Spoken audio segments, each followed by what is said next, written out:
En la historia de las ciencias de la naturaleza supuso un gran avance el paso de la observación a simple vista a la realizada con ayuda de lentes que dieron origen a instrumentos cada vez más perfeccionados. No sabemos cómo, cuándo ni quién recurrió a las lentes para ampliar su capacidad visual. Pudo ser un cristalero que, mientras fabricaba piezas redondas para hacer ventanas emplomadas, mirara a través de ellas descubriendo para su deleite que veía mucho mejor.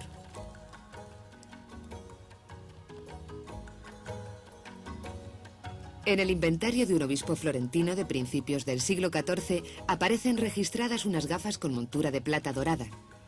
Parece que este tipo de lentes ya fue utilizado por Petrarca y Kepler.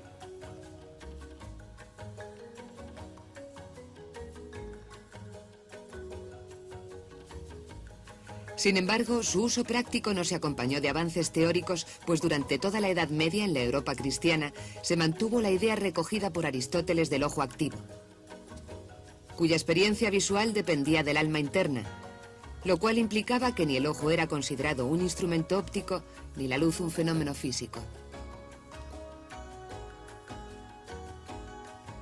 No obstante, el hombre se sirvió de lentes cada vez más perfeccionadas para la observación tanto de las cosas muy pequeñas como de las muy alejadas.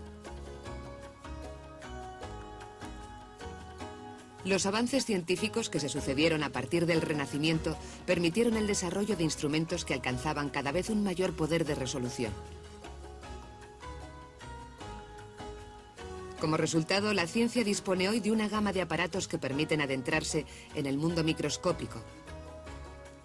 Lupa de mano, lupa binocular, microscopio petrográfico, óptico y electrónico.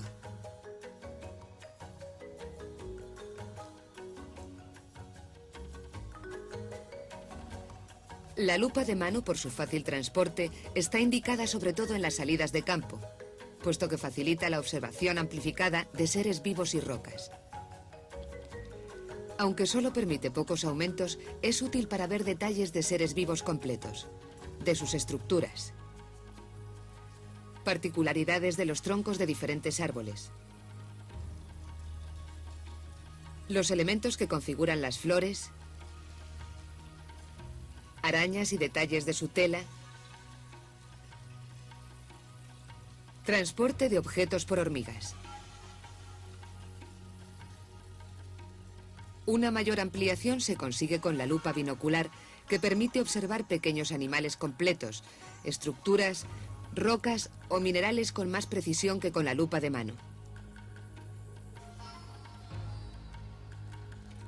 Dispone de dos oculares móviles adaptables a la distancia interpupilar del observador y de un dispositivo para enfocar el objeto. Con este instrumento es posible manipular la muestra mientras se está observando. El mayor poder de resolución de la lupa binocular frente a la manual compensa la desventaja de no ser un instrumento de campo.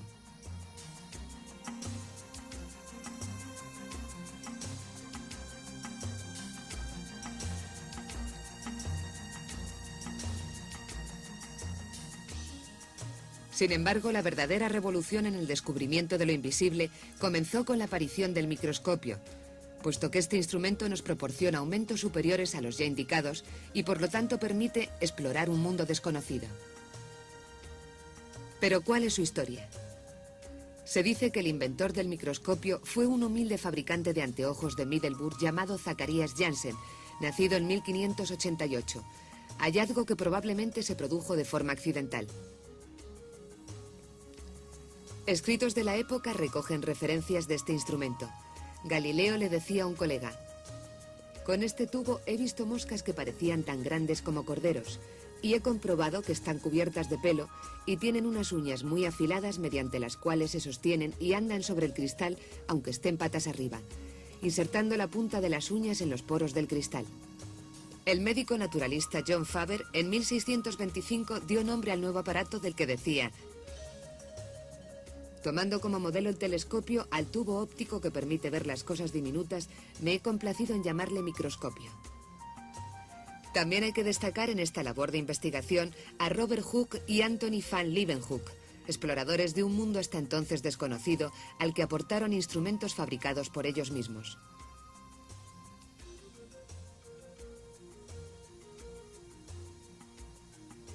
En este campo, los siglos posteriores vinieron marcados por importantes avances tecnológicos que han hecho posible que hoy día podamos disponer de microscopios ópticos que permiten realizar observaciones espectaculares.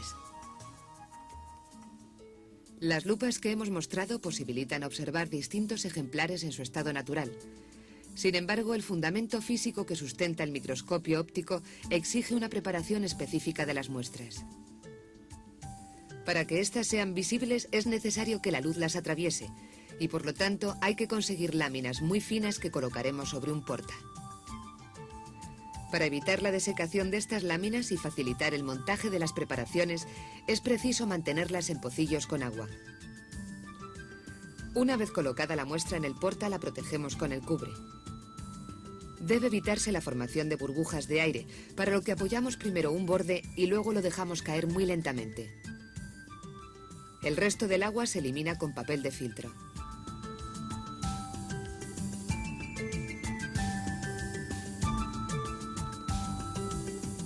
Con este tratamiento perdemos la visión espacial y nos queda reducida a una imagen plana.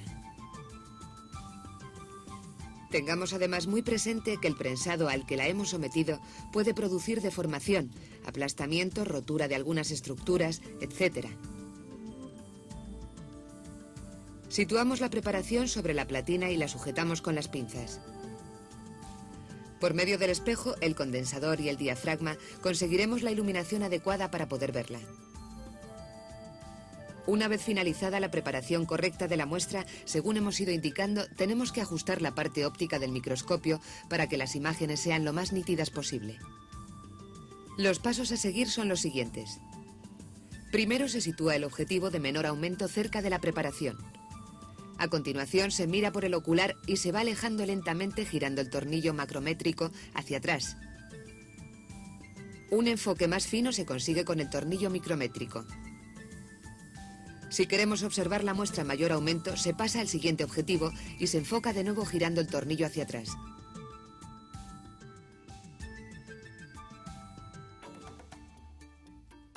Hoy sabemos que lo que Hooke llamó células en el corcho son únicamente tabiques de separación de células muertas. Ahora observamos células vivas de epitelios de lirio y cebolla. En una preparación de patata encontramos fácilmente los granos de almidón.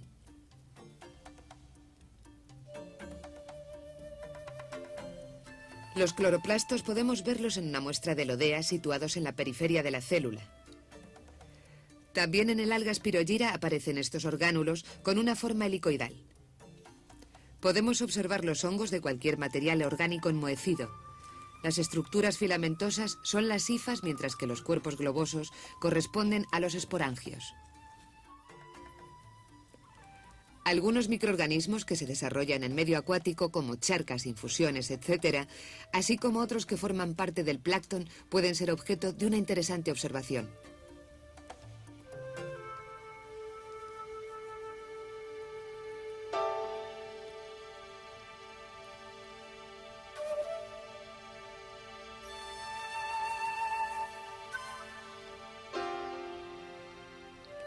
También podemos observar muestras de rocas con el microscopio óptico al que se le incorpora un prisma de níquel, quedando así transformado en el denominado microscopio petrográfico.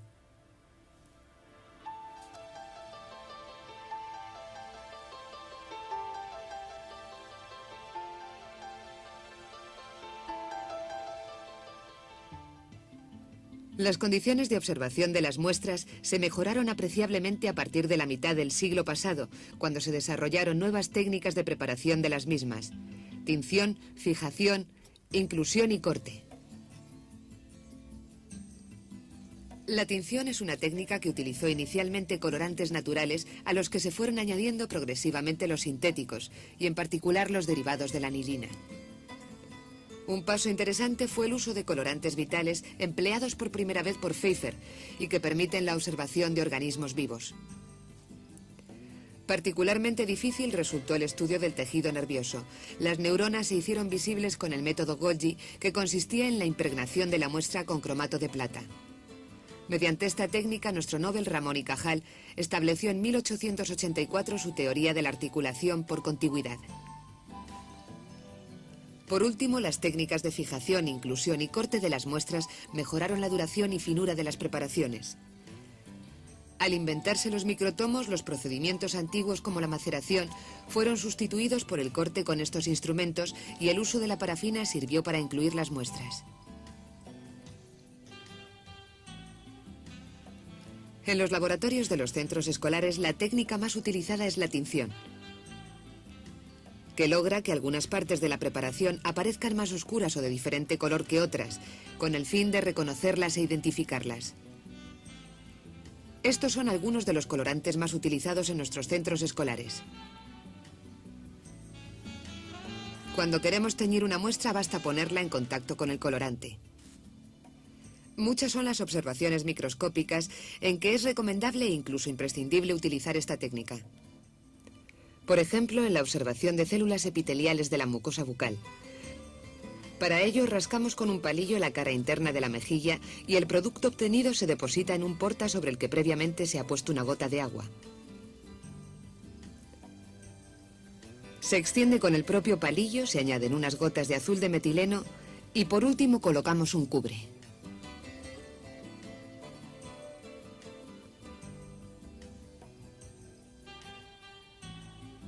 Igual de interesante resulta la observación de microorganismos que viven en estanques o en infusiones preparadas al efecto.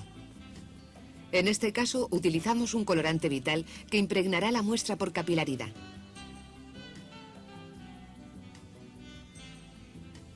Buenos resultados por lo impactante de las imágenes se obtienen en la observación de mitosis en células apicales de raíz de cebolla.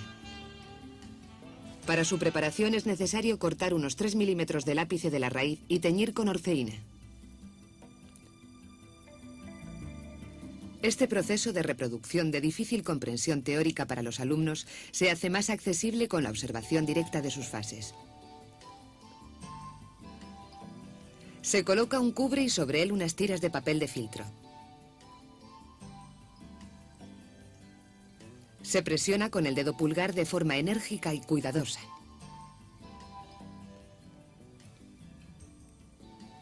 Así podemos ver las células de la muestra que hemos captado en diversos estados de su división mitótica.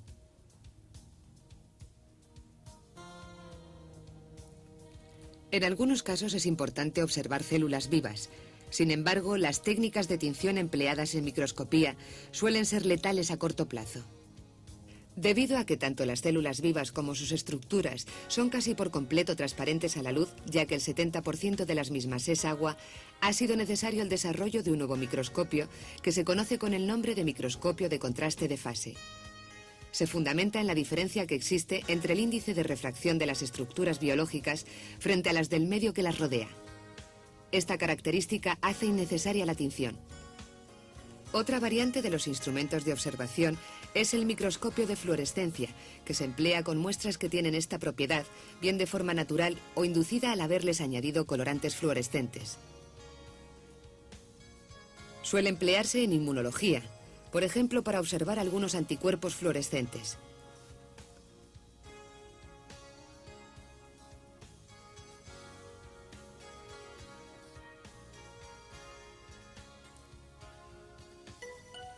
Como respuesta a la necesidad de observar la ultraestructura celular, se inventaron los microscopios electrónicos, cuyo fundamento físico es totalmente diferente al de los microscopios ópticos, ya que en lugar de luz se utiliza un haz de electrones.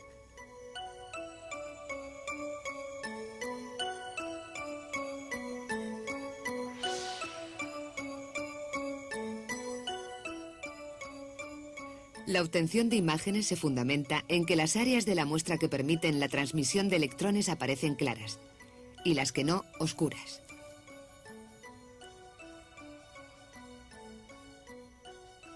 En este aparato las lentes se sustituyen con electroimanes y todo el sistema opera en el vacío. Existen tres tipos del microscopio electrónico.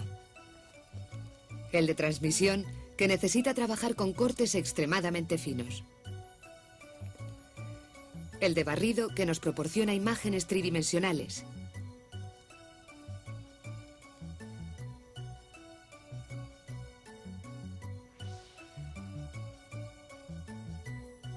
Y el de alta resolución, con el que es posible ver cortes más gruesos.